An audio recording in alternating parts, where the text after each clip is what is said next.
कलावंतामध्ये नाही का, अशी तुम्हाला असा कोणता प्रसंग आला का की तुम्हाला बघून कोणतरी घेऊन पळून गेलं? गेलेत कोण गेलं? लय गेले. दारू दोन धंदेवाले, दारूवाले, वाळूवाले लय घाबरलेले.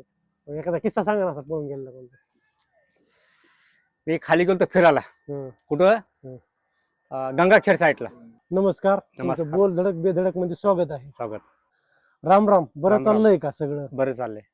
तुमचं नाव काय हाय आणि कुठून आला सांगा ना. नाही, भारतात नाही, इंडियात आलो मी आता. मी बिन पगारी फुल अधिकारी, दंगलपेटले चालले घरी. बोला. तुमचा परिचय सांगा ना. हा भोर सांगतो मग ते आता बोला, असं बोला ना, सांगतो तुम्हाला कसं काय हे. ही आमची परंपरा पहिल्यापासून आलेली बहुरूपी परंपरा. कसं आहे, हे शाह महाराज काळापासून परंपरा चालू आमची. हे म्हणजे कसं आहे, बहिरेजी नाईक म्हणतात आपले, त्या खात्यापासून आपलं गुप्त खातं आहे. म्हणजे ज्या गावे जाऊन, वस्ती वस्ती जाऊन, घरोघर जाऊन, त्या ठिकाणी डिपार्टमेंट साहेब जात नव्हते, त्या ठिकाणी आम्ही जात होतो. काय हे कसं आहे, लोकांना माहित नव्हतं ना. हो बरोबर. पोलीस मध्ये लोक घाबरायचे. डिपार्टमेंटच्या म्हणल्यामध्ये कोण बाबा, कोण पोलीस आले मग घाबरायचे. लोक माहित नाही, कल्पना नाही कुठे बाबा पोलीस आहे ते, काय आहे ते.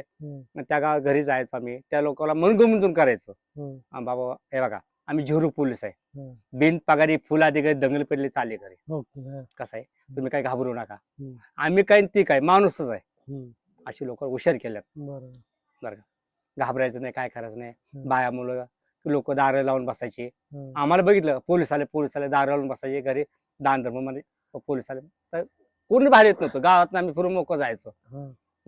10 कोसावर वस्ती असली तर आम्ही तिथे जातो पाय पाय. त्यांना म्हणत, हा बहुरूपे साहेब आल्यात. लोक म्हणे पोलीस नाही, घाबरायचं नाही. का, आम्ही झिरो पोलीस आहे, काय घाबरायचं आहे. आम्ही खाकी घातली, ती गव्हर्नमेंटची घालतात. त्यांना बसून पगार, आम्हाला फिरून पगार आहे. कसं आहे, आपल्या बहिरोजी नाईकनं, आपले बाबासाहेब आंबेडकर साहेबांनी आपले कर्तव्य केलेले आहेत, करून ठेवलेले आहेत भटकी उमेसाठी. पण त्याला आपल्या सवलती माहीत म्हणतात, पण अजूनपर्यंत आपल्या काय भेटले नाहीत. मग आम्ही बी गावोगाव वस्ती वस्ती जाऊन घरोघरी फिरतोय पोटा पाण्यासाठी. आणि आताही आमची एवढी पिढी आहे, पुढली पिढी नाही. म्हणजे ही शेवटची तुमची शेवटची पिढी. वारसा चालू आता मुलगा करणार नाही का, आम्ही फिरवतो खरं. आमचे मुलं आमचे शिकवले, कुठे बी बालवाडी घालून, कुठं आश्रम शाळा घालून शिकवले.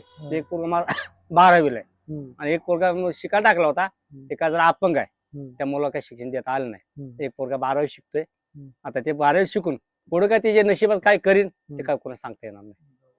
तुमचं गाव कोणतं? गाव माझं जामखेड आहे, नगर जिल्हा. तालुका जामखेड. माझं नाव साहेबराव भीमराव शेगर, महाराष्ट्र बहुरूपी कलाकार.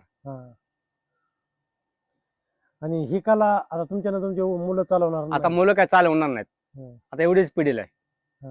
कसं, आता मुलगा शिकलेला आहे, आता काय म्हणा पप्पा मला काय करू वाटणार नाही, तुम्ही पण मी करणार. तुमच्या किती पिढ्यांनी ही कला केली? ही माझी पिढी म्हणजे कमीत कमी आता 6वी 7वी पिढी चालू आहे. म्हणजे अंजा पंजा टिपर पंजापासून. माझे वडील हेच करत होते, आजोबा हेच करत होते, मी बी हेच करतो, त्यांचे वडील बी हेच करत होते, त्यांचे वडील हेच करत होते. हे काम करताना लोकांचा प्रतिसाद कसा येतो? लोक आम्हाला दारू गेल्यानंतर काय लोक म्हणतात, आता कामधंदा करा, काय झालं तुम्हाला, कामधंदा का हातपाय आहेत, कामधंदा करा, धट्टकट आहे. मग आम्ही त्यांना सांगतो, आमचा व्यवसाय आहे, आमचा परंपरा आहे, आमचा खानदानी व्यवसाय आहे. आता 12 बोलूत हे आता लोक कमी होत चाललेले, कोण कोणा धंदे करू राहिले. फक्त आमचा राहिला हा एवढाच काल आहे, शेवटची पिढीला. म्हणजे आमचा धंदा तो दुसरं कोण करत नाहीत. आम्हाला लायसन असते, परंपरा असते, मग आम्हाला हे करावं लागतं. सरकारने लायसन दिले का तुम्हाला? सरकारचे लायसन असते, पोलीस स्टेशनचं असतं, ग्रामपंचायतचं असतं, तहसीलचं असतं. तुम्ही सरकारची काही कामं करता का? सरकारचे काय, आपलं त्यांचं सहकार्य आपलं करायचं, यायचं आपलं, त्यांच्याकडे जायचं, सरकारकडे जायचं, मग त्यांना भेटायचं. मग एखादा काय म्हणतो, तुला वर्दी कोण दिली घालायला, काय म्हणतो तो, वर्दी कोण दिली घालायला, वर्दी कोण दिली. ते आपली परंपरा, खानदानी व्यवसाय आहे, बहिर्जी नाईक बसून ते परंपरा आम्हाला चालू लागते, टिकवायला लागते. आणि ही आमची कला तर बुडली तर पहिले दिवस पुढे येतात, हे त्यांना आम्ही समजून सांगतो. तुमचा एखादा अनुभव आहे, कुठल्या गावात तुम्ही गेलात किंवा कलाकार तुम्हाला चांगली दाद दिली, प्रतिसाद दिला? लय लोकांना दाब दिले, काय काय ठिकाणी वाईट अनुभव? गावातून बाहेर काढलं, ना पोटा अन्न मिळता, गावात बाहेर काढलं, सरपंच असू द्या उपसरपंच का असू बरं द्या, बाहेर काढलं? का आमच्या गावात फिरायचं नाही, हं, तुमची कला बंद करा, हं, मागवू नका, भिका बंद करा. हं, आमच्या भिका बंद झाल्या तर आम्ही जगणार कशावर हं, आणि खाणार काय हं. इथं सांगा. आमची मुलं कशी जगवणार? सरकार काय म्हणतं का तुम्हाला? सरकार काय हं. तुम्हाला हे देतो ती देतो, मदत काय कशा वगैरे अशी म्हणजे कलावंतांना पगार वगैरे? काहीच काहीच नाही अजून काय. हं. रुपया अपेक्षा काय तुमची? अपेक्षा काय? हं. एकच अपेक्षा, आमची कला बुडवताना बुडू द्या, कुठं तर आम्हाला कामधंदा द्या, आमच्या मुलाला कामं लावा, आम्ही तुम्ही जे सांगेन ते कामं करू. साहेब असं कधी झालंय का तुम्ही एखाद्या गावात गेला, एखादी मजाक करायला, ते तुमच्या अंगावर धावून आलं, येतात घाण घाण शिव बी देतात आम्हाला, सहन करता? सण करावं लागतं आम्हाला. केले पाहिजे. सर मारले बी सण करावं लागतं, शिव दिले बी सण करावं लागतं साहेब आम्हाला. तुमच्या संग एखादा प्रसंग झालाय का असा? झालंय कधी? मागच्या 5-7 वर्षातच झाला कुठला सांगा नाही का? बरं का. हं. एकदा इकडे या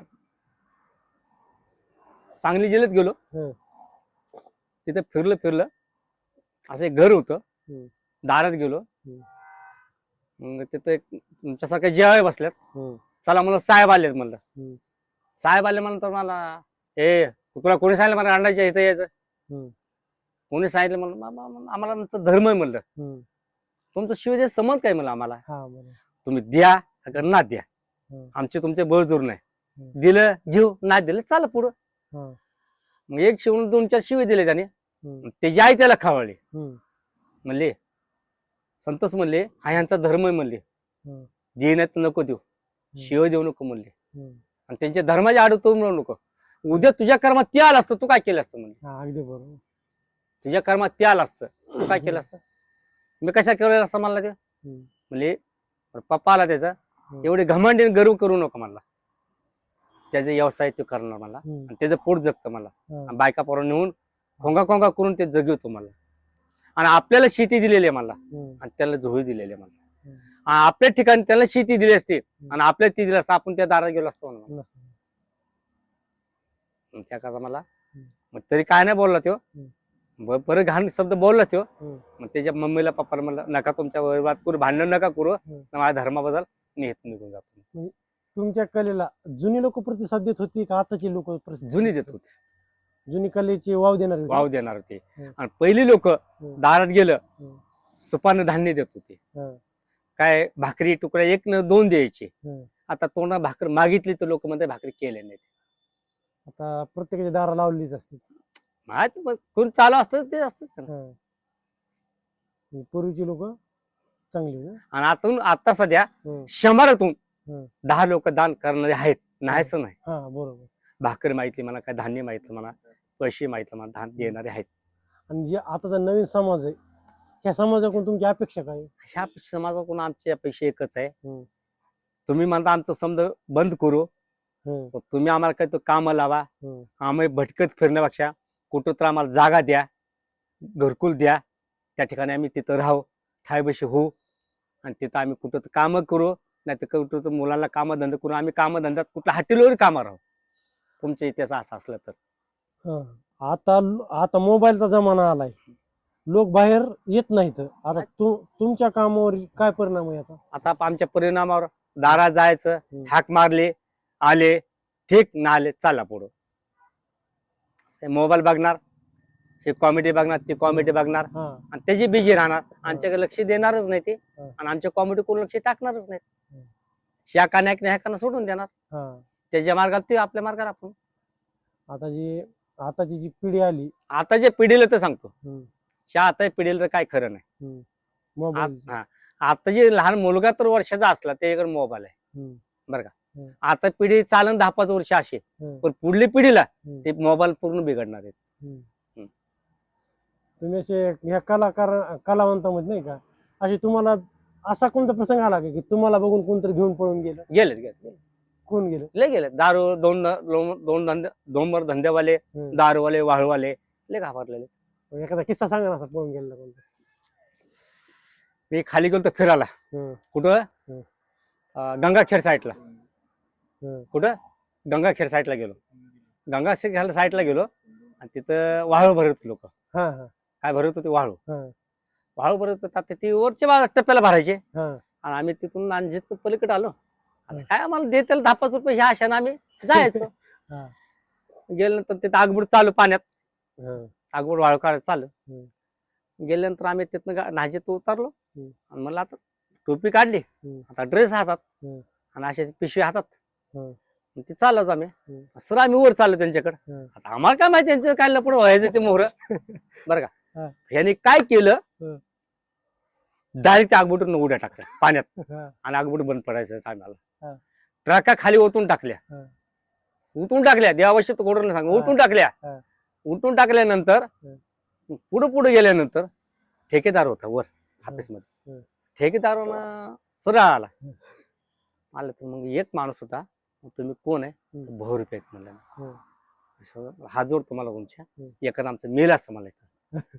तुम्हाला बघून घाबरलंय मला. आता मला इकडे पुढे जाऊ नका, सर असं जावं म्हणलं. असं जावं म्हणलं तर आम्ही कट मारला. तिकडून ठेकेदार आला. मला खवळलं का ते? खवळ ऐका ठेकेदार आल्यानंतर तुम्ही कोण आहे, बहुरूपी. माय घाले मला मेल असतं मला आमच्यातलं. आगबड बंद पडलं मला. आणि तुम्हाला भिवून मला की गाडी ट्रका खाली केल्यात मला. कुठं कुठे गेलं तपास नाही मला तुमची. सॉरी म्हणलं शेवट. आता काय मला माहित नाही म्हणलं घाबरणार आहे. तुम्ही काय घाबरू नका म्हणलं. आधी चौकशी करायची असते म्हणलं आणि परत ते खाली करायचं असतं. खऱ्या पोलिसाला एवढे भेटले तेवढे तुम्हाला दिली. दारूचा एखादा किस्सा, दारू आपल्या हातभट्टी काढतात लोक. हा, हातभट्टी काढणार. काय झालं, आता त्यांच्याकडे काय लायसन नव्हते, काय नव्हतं. आणि आम्ही चालू असं फिरत फिरत. आणि एक साईडला होतो हातभट्टीचं. हातभट्टी उठत म्हणले काय लोक चारशे उडवले का, पोलीस आले. 2 गुपित धंदे 2 नंबर. आल्यानंतर मग एक बाई दारू विकत होती. मला तर कुठं माहिती दारूचा धंदा त्या घरात. पोलीस आल्या म्हणल्यानंतर मी तितकेवर घरी इतकेवर तो देवा शिपत 2 केंड होती ना, जागर ओतून दिली. जागर ओतून दिली जागेवर. जागर ओतून दिल्यानंतर पुढे गेल्यानंतर मग ते बाईक लट लट लट कापायला लागली. दार लावून मोहर बसले. तर मग काय म्हणलं मी, चला काकू चला लग्नाला चला, पोरं बांधा खामाला, कुत्र्या काकाला मध्ये मध्ये घुसा, शेमूड पोसा, बैलगाडी खाऊन जा बसा. गाड्या वाऱ्यात लावल्यात म्हणलं बैलगाड्यात. 6 सालीचं लग्न आहे म्हणलं आमच्या 40 तारखेला. 40 तारखेला लग्न बाई चपाकली. म्हणजे तुम्ही कोण आहेत म्हणलं, बहुरूपी आहे, कलाकार आहेत. आई घातली म्हणजे आम्ही. काय झालं म्हणलं दीदी, म्हणलं 2000चा माल उतरून टाकला म्हणलं. काय म्हणली, 2000 माल उतरून टाकलाय. कशाचा माल आहे म्हणलं, दारूचा. आणि तुम्हाला काय झालं म्हणलं, तुम्हाला बघून आम्ही घाबरले म्हणले, रेड पडले म्हणून आमच्यावर. काय घाबरू नका मला दीदी. काय शिव्या काय नाही, शिव्या नाही दिल्या माझ्या बहिणीने, त्या शिव्या नाही दिल्या. म्हणजे कसं आहे, पुढं कधी झाले तर आधी आमच्याकडे या म्हणले, परत गावात फिरा म्हणले. का आम्ही तुमची कलाची कदर करतो म्हणले. जाऊ द्या म्हणले, माझ्या नशिबातलं गेलं नाही, माझ्या हातातलं गेलं म्हणले, मला मिळणारच म्हणले. मग बसले बहिणीने, त्या चहा पाजले, जेवाय दिलं. दादा म्हणले माझे एवढे नुकसानचे झाले, माझ्याकडे 100 रुपये बक्षीस घेऊन जा. म्हणजे एवढं नुकसान होऊन बी 100 रुपये. 100 रुपये दिले. कधीची गोष्ट आहे ही? म्हणजे 10 वर्ष काळात. 10 वर्षापूर्वी लोकांची एवढं नुकसान होणे कलेची कदर केली. आणि आताच्या जमान्यात जर, आणि आता लोक डायरेक्ट मारतात. काय डायरेक्ट मारतात आता. देशी दारू दुकान तर गेलं. तुमच्यासोबत मारहाण झाली? मारहाण झाली कधी तुमच्यासोबत? झाली, मारले तो कोणते मारलेले लबाड नाही सांगायचं, घडलेले घटना ते. एवढा त्रास बघून एवढं मारून तरी तुम्ही कला ही जपवली, चालवली, टिकवलेली. छत्रपती शिवाजी महाराजांच्या काळात बहिर्जी नाईक आणि तिथून हे कला चाललेले आहे. आणि ते कसं आहे, ज्या किल्ल्यावर जाईल ते गुप्त खात आहे. रंग करून, कला करून, 12 रुपये घेऊन तिथे जात खबरी होती ती. पण त्यांची खबर ना कुणा कळता, ना खबर कोणा कळता. तिथली खबर हे तर, इथली खबर तिथं, हे चाललेले होते. माणसाला माणूस बघून आणि त्याची कलेत जाण करून करणारी शेवटची पिढी म्हणत. शेवटची पिढी, पुढली पिढी नाही. कधी आता हे तर चालू घडलेला शी सांगतो. आता सध्याच्याला कलाची कदर करणारे एखादाच 100त एक आता सध्या आहे, जाणणारा, ओळखणारा, या मानणारा, बसा मानणारा, आणि 100, 200, 500 रुपये देणारा एखादा 100 एक आहे. 100 नाहीत, 99% अशीच आहेत ते. तुम्ही याच्या आधी म्हणजे जसा पोलिस बंदोबस्त करते तसा एखादा बंदोबस्त केला का तुम्ही? केलंय. आता इथे गाव आहे खडकी, करमाळा तालुक्यात. हा. बरं का, हम्म. 26 जानेवारी होते. हम्म. 26 जानेवारी होते. हम्म. 26 जानेवारीला झेंडावंदन असतं. हा. त्या ठिकाणी हम्म. ना डिपार्टमेंटचे माणसं येतात, हम्म. त्या ठिकाणी आम्ही कला सादर केलेली आहे. हम्म. आणि त्यांच्या मागच्यावर डिपार्टमेंट, एक हवालदार, एक PS साहेब, हम्म. एक ASP हे आपले ड्रेस घालून त्यांच्यात मग त्यांना पण संगत. वेळ नाही. हा, फिरलेले आहेत. हे तुम्हाला माहिती असं ना, बालारपे शेख, महाराष्ट्र हिंदी केसरी पहिलवान, हा. आदम मामाचा मुलगा आहे. हा. त्यांचे गाव आहे खडकी, हा. ते असतात पुण्याला. हम्म. त्यांच्या गावातच हे कार्यक्रम केलेला आहे. हम्म. त्यांनी आपल्या सहकार्य केलं, सन्मान केला, हम्म. सत्कार केला. मग त्यांनी आपले 1001 रुपये दिले. जर तुम्हाला कोणाची ह्या आमच्या चॅनल माध्यमातून जर तुम्हाला जर कोणी मदत करायचं असेल तर त्याच्यासाठी तुमचा मोबाईल नंबर, पत्ता सांगा. घ्या 72 19 42 87 52. हम्म. साहेबराव भीमराव शेगर, हम्म. राहणार जामखेड, राहणार तपरीसर गल्ली, तालुका जामखेड, जिल्हा अहिल्यानगर. बोल धडक बेधडकला तुम्ही मुलाखत दिल्याबद्दल तुमची धन्यवाद. जय हिंद.